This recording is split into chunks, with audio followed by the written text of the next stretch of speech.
Watter produk sal gevorm word wanneer 'n alkeen in die teenwoordigheid van 'n suurkatalisator met waterdamp reageer? Die korrekte antwoord is C, 'n alkohol. Ons begin met 'n alkeen.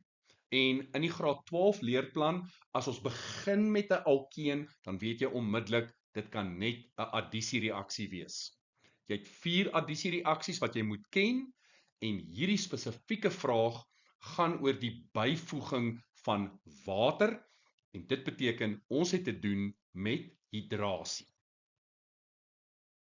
Kom ons begin met ons reaktans.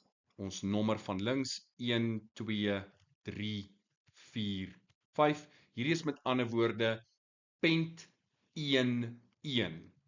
Nou wat gaan gebeur is, daardie dubbelbinding gaan gebreek word, en dan die water word bygevoeg, en jy kan jouself indink, dit beteken, daar gaan 'n waterstofatoom bygevoeg word, en dan die hidroksied of dan nou die hidroksielgroep in die finale produk. Wat gaan waantoe? Koolstof nommer 1 het 2 waterstowwe en koolstof 2 het slegs 1 waterstof.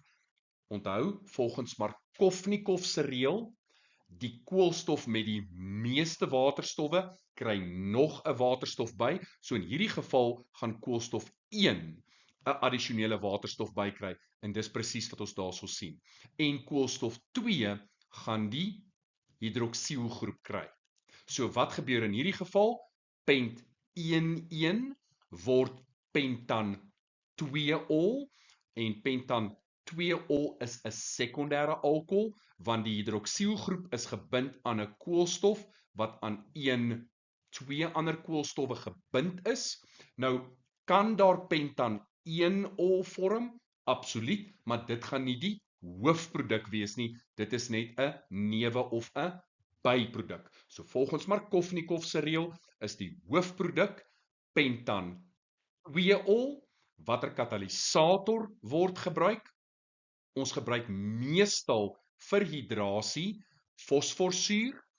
Jy kan ook verdunde swaalsuur gebruik, maar meestal word fosforsuur gebruik vir hidrasie.